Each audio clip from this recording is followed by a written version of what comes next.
Hi Will, it's Gwendolyn. I hope you've had a good week. Really great to see your last essays and also really good to see your error list. I am really impressed with your error list. It's a very comprehensive list and I know that you've taken a lot of time to develop that and I hope you find it useful. It's a good list and a good reference point to remind you of the things that when you do finish your essay and you've got some time to review, those are things you can go back and look at and look for most importantly, to search for to correct if you've got time. Um, your next set of essays. So let's go ahead and look at this task 2 on traditional schooling. Yeah, you have done a very bad job at keeping the word count down on this one. I think I counted 337 words. That being said, Will, I mean, you write really well. You're very clear and coherent in your essay writing. Great range of vocabulary. Um, um, yeah, I guess I still worry though that maybe the examiner will stop reading. So I'm gonna have to be harsh and try to maybe help edit this down a little bit. I know it's hard for you. I think it is equally hard for me because I'm often very verbose in my writing. I often write way too much. So I'm going to try to think about some ways where we can cut some sentences out. And maybe this is something you could think about, when you finish writing, if you've got some time to review, I'm going to give you some tips of some phrases to look for that you could cut out quite easily to reduce your word count a bit that doesn't change your meaning. It's usually additional prepositional phrases or clauses that you add to your sentences that aren't necessary. And I'm going to demonstrate a few of those in this essay. So if you have time when you finish writing your essay and you're doing the reviewing and you think you've written too much, the tactic is to go back and look at where you've written maybe some prepositional phrases or other clauses and reduce them out if you can. Okay, let's read through. One of the biggest academic discussions today is related to whether traditional pedagogic methods are still valid, stimulating, and up to date. This issue is also associated with some questions about alternative teaching systems and the effects of conventional education on students. This essay will consider the topic using examples from Germany and rural areas in Colombia to illustrate points and support arguments. Great, fantastic introduction, Will. I can't pronounce that, but it's a really good vocabulary word. Pedagogic. Great list here, still valid, stimulating, up to date. Really good list there. I liked that. Yeah. Conventional is a great different word, alternative word for traditional, which is really good to see. Good. Let's look at your P1. To begin with, so this is one of those phrasings we don't really need. It is absolutely true that it adds a lot of color to your writing, and there is a place for this type of writing. And I like to write like this as well. But if you need to reduce some of your word count, this is the type of phrasing that you don't really need in the IELTS exam. This will be great type of writing for when you get to your dissertation at Oxford. But here it can be omitted and reduce some of your word count down. So to begin with, the traditional education system urgently requires many modifications. I mean, you could also even take out this phrase. See where we've got prepositions. That's one thing you can look for quickly. Where you see any preposition words, maybe stop and think, do I really need that phrase that goes after that?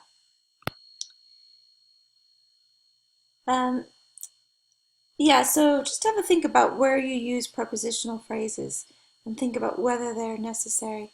Um, this is not necessary here. I would argue to take it out just to reduce your word count down. So then this whole sentence, would change to read, to begin with, the traditional education system urgently requires many modifications. Full stop.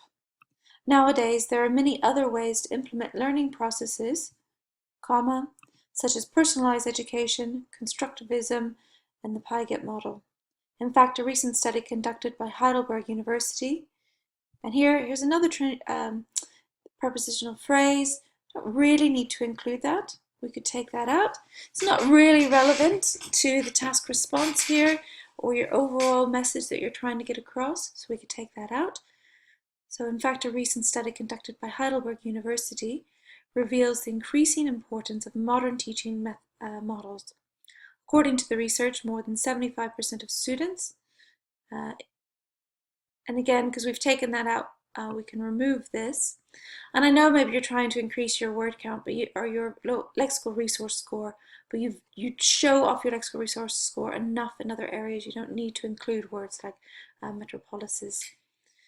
So according to the research, more than 75% of students, again taking out a prepositional phrase, have been attending courses under the personalized method.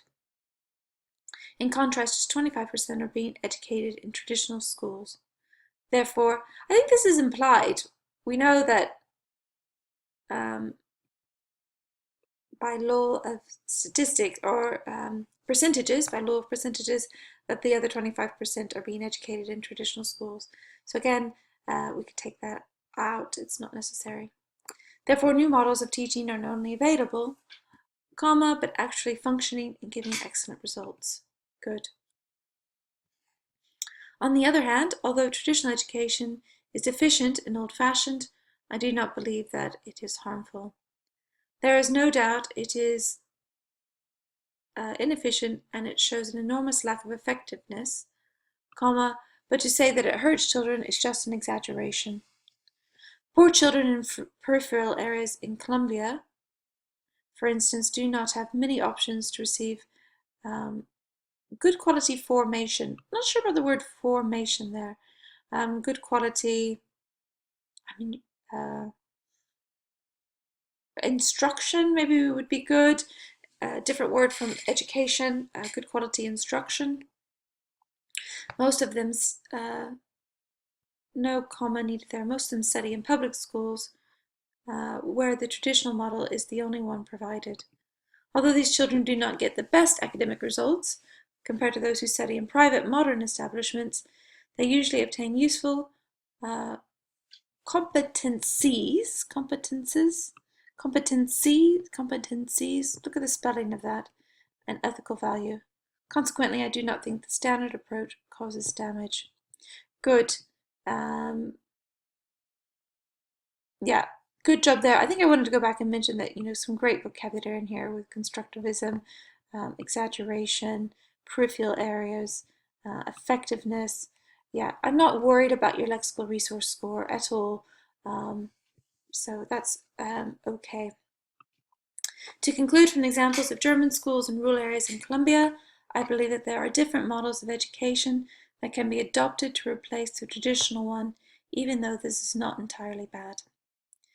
Good, well, yeah, as before, you do a great job of the task response. You write very clear and coherently, great range of vocabulary. Your grammar is very, very good. Very, very good essay.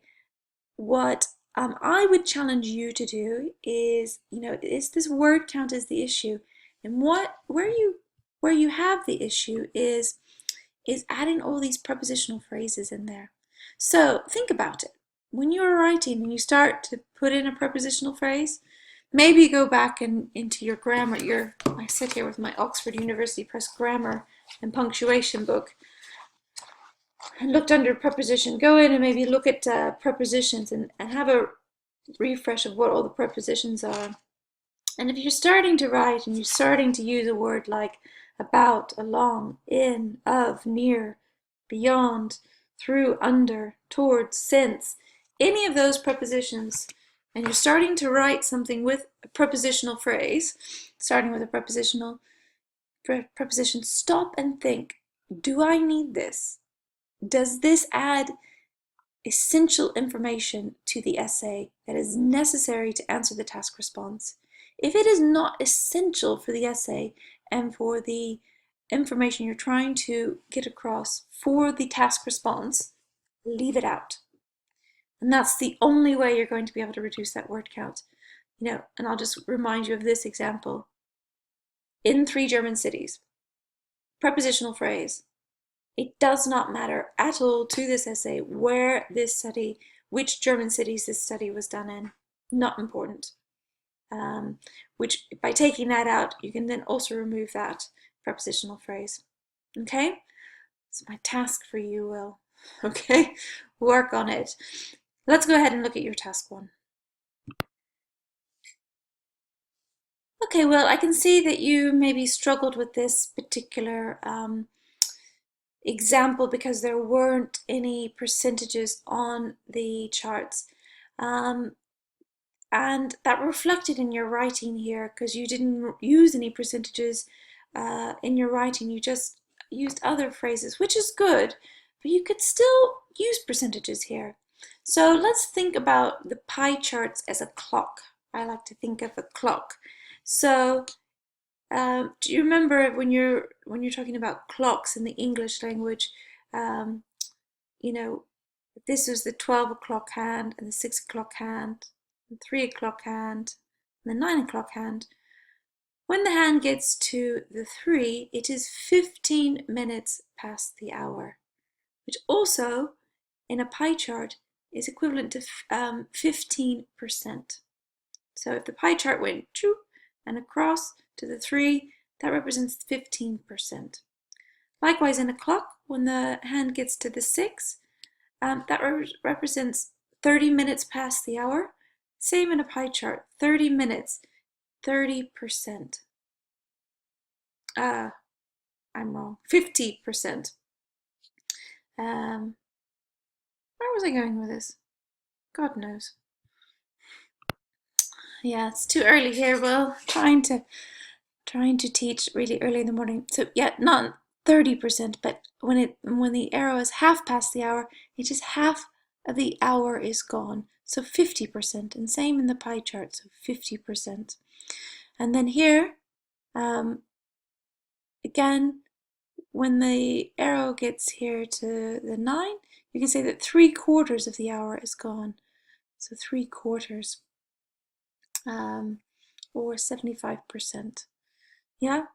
So I think it's maybe worth taking some time to figure out how percentages with pie charts work. So a pie chart, there's 100% in there, and each section, if you carve it out like you would carve it out in a clock, gives you a rough idea of, the percentage wise, which you could still use in your writing.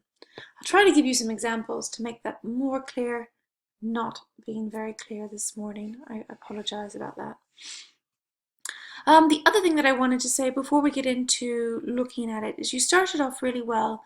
The next thing you need to do on pie chart descriptions, or actually with any task ones, is make sure that you start off comparing and contrasting the key part of the data. And here, when we talk about key part of the data, we'll be looking at the biggest chunks of the pie chart. So here, your first essay should have been about, or your first paragraph should have been about the bigger chunks, which is education and leisure, and then you should conclude with the smallest percentages, which here was talking about environment and social services. Okay, it's very important to do that, talking about the biggest slices first, and then the smaller slices second in your IELTS essay. That's just the way they want to see it. Okay, let's go ahead and read through it for the grammar. The pie charts give, you can do a bigger, higher word here. You could say the pie charts illustrate or demonstrate. Give is fine. Works okay here, but you can think about some other high-level words than give there. The pie charts give a breakdown of the proportions of money spent on 6 different sectors by 3 cities in the UK in 2014. There are, you would say no here, there are no exact units of measurement. I would be inclined to take this out, Will, because what they're trying to challenge you is to come up what those measurements are, which you should be able to do in terms of making up your own percentages of a pie chart. So I would take that out. Overall, it is clear that these three cities invested most of their council budgets on two main areas, education and leisure, whilst environment and social services showed the lowest proportions in terms of economic investment. Good. I thought very good introduction, lead-in paragraph there. Good for language. Well done. As is shown by the chart, it is interesting. I like to say it is interesting to note that you're a little shy on the word count on this one, so I think we could up that a little bit. It is interesting to note that in Derbyshire, the council spent almost twice that of the council in Yorkshire on leisure. And here's where we can put our percentages in. So if you look at Derbyshire, see if I can explain this a little bit better, the pie chart. If you look at Derbyshire, you think there's 100% expenditure within the chart.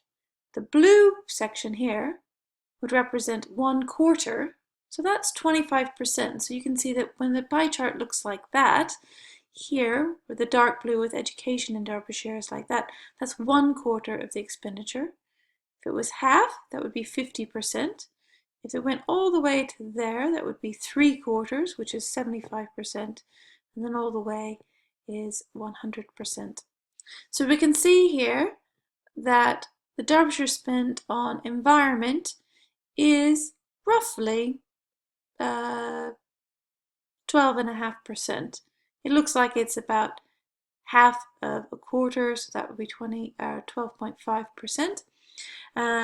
And then Yorkshire is half of that. So you could say here, the Derbyshire, it's interesting that in Derbyshire the council spent almost twice that of the council in Yorkshire on leisure at approximately 12.5% compared to 6%. If you say roughly, then they'll know that you have an idea. However, the amount of money used on social services in Derbyshire is the lowest among the three urban centres.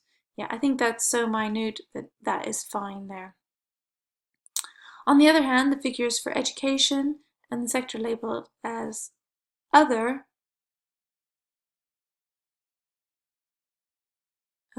education and other show the same proportions in both Yorkshire and Lancashire cities. Yeah, so here you could say 25, so that was 25, maybe 30%, with 30% of the budget spent on education, and then maybe, 10% of the budget spent on other areas.